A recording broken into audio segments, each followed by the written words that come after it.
అనగనగా ఒక దట్టమైన అడవి ఉండేది. ఆ అడవిలో అన్ని జంతువులకు సింహమే రాజు. ఆ సింహరాజు పేరు మహాబలి.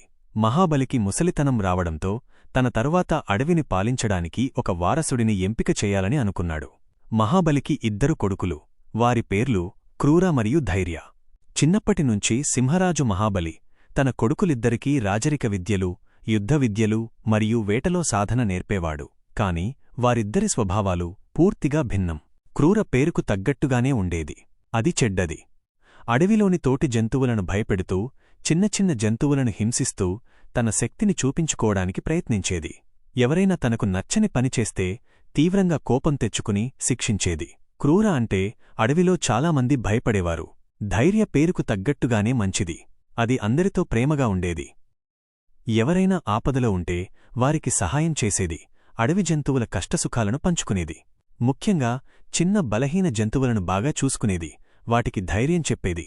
ధైర్య అంటే అందరికీ ఇష్టం, గౌరవం. తన 2 కొడుకులలో ఎవరిని రాజుగా చెయ్యాలనే విషయంలో మహాబలికి సందిగ్ధం ఏర్పడింది.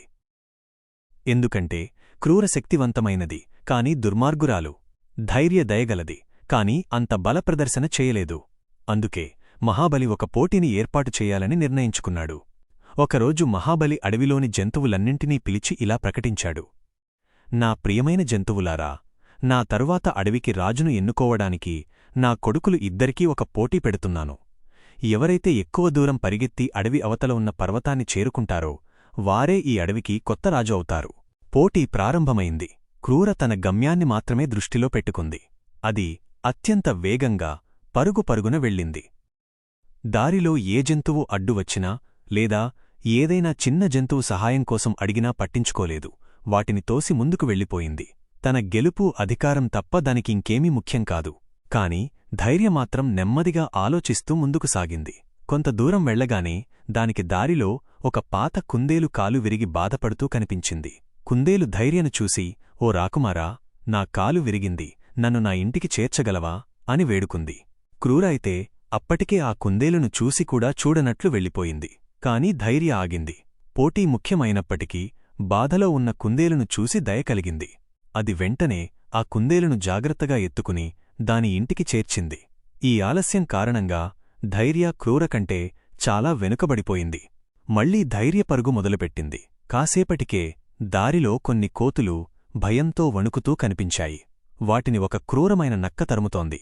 ధైర్య తక్షణమే నక్కను బెదిరించి తరిమేసింది. కోతులకు భద్రత కల్పించింది. ఇలా దారిలో ఏ చిన్న ఆపద కనిపించినా అది ఆగి సహాయం చేస్తూనే ముందుకు సాగింది.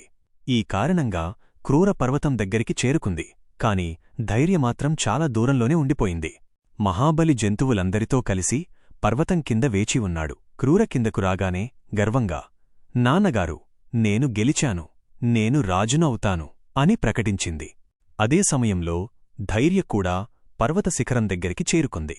అప్పుడు మహాబలి తన గంభీరమైన గొంతుతో ఇలా అన్నాడు: క్రూరా, నువ్వు వేగంగా పరిగెత్తావు, గెలిచావు. కాని ధైర్య, నువ్వు ఎన్నో ఆపదలను దాటి ఎందరికో సహాయం చేస్తూ ఆలస్యంగా వచ్చావు. రాజంటే పరిగెత్తే వేగం కాదు, ప్రజలను పాలించే దయ. నేను పెట్టిన పోటీ కేవలం వేగం కోసం కాదు, రాజరిక లక్షణాలను పరీక్షించడానికి. తన సొంత లక్ష్యం కంటే ఇతరుల సహాయానికి విలువనిచ్చిన ధైర్యే నిజమైన రాజు. ప్రజల హృదయాలను గెలిచినవారే నిజమైన రాజు అని ప్రకటించాడు. అక్కడే మహాబలి తన కొడుకు ధైర్యకు పట్టాభిషేకం చేసి కొత్త సింహరాజుగా ప్రకటించాడు. క్రూర తన తప్పును తెలుసుకుని తన ప్రవర్తనను మార్చుకోవాలని నిశ్చయించుకుంది. ఈ కథ నుండి మనం నేర్చుకోవాల్సిన నీతి: 1. శక్తి కంటే దయే గొప్పది. బలంతో, వేగంతో మాత్రమే గెలుపు సాధించలేము. ఇతరుల పట్ల దయ, ప్రేమ ఉంటేనే ప్రజల హృదయాలను గెలుచుకోగలం. 2. అధికారమంటే సేవ. నిజమైన రాజు లేదా నాయకుడు కేవలం పరిపాలించడానికి మాత్రమే కాదు, ప్రజలకు సేవ చేయడానికి, వారిని ఆపదల్లో ఆదుకోవడానికి ఉంటాడు.